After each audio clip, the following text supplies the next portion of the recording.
சிறிது நேர சிந்தனை தீனில் மிக பெரும் நன்மையை தரக்கூடியது. 100 ஆண்டுகள் வணங்குவதை விட சிறப்பானதுன்னு நல்லோர்கள் சொல்லியிருக்கிறார், அவுலியாக்கள் சொல்லியிருக்கிறார்.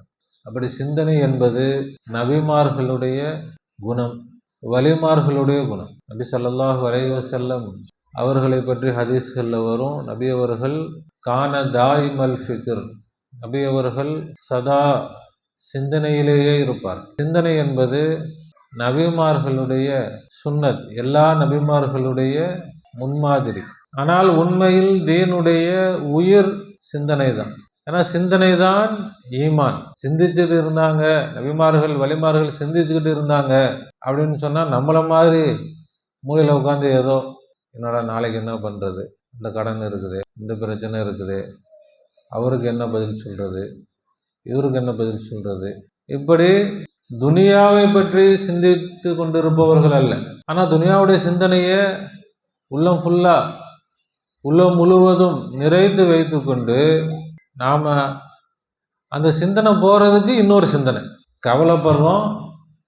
கவலைப்படுறோமேனு கவலைப்படுறோம். என்னோட ஒரே வாழ்க்கையே கவலையாக போயிட்டு இருக்குது, ஒரே சிந்தனையாக போயிட்டு இருக்குது. இப்போ எப்படி போகுது?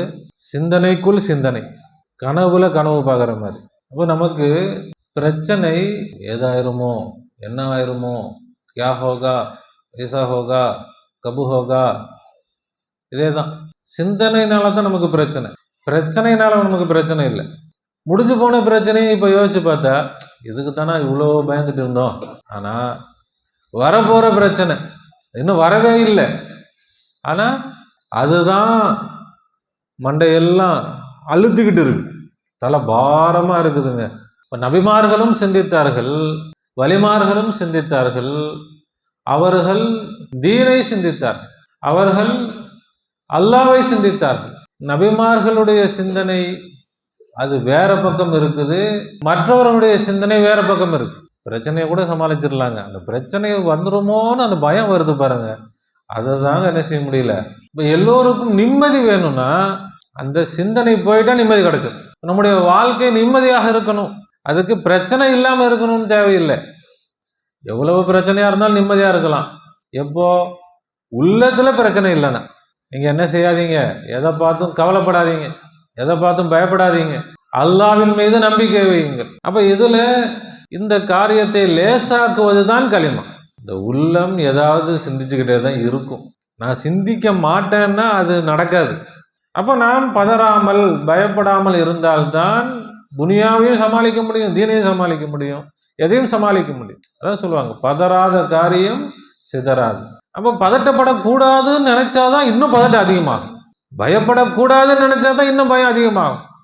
அப்போ பயப்படக்கூடாதுன்னு நினைக்கக்கூடாது, அல்லாஹ்வின் மீது நம்பிக்கை அதிகப்படுத்தணும், பயம் போயிடும். அதனால தான் சொல்லுவாங்க, ஒரு முஃமின் கவலைப்பட மாட்டான், ஒரு முஃமின் பயப்பட மாட்டான்.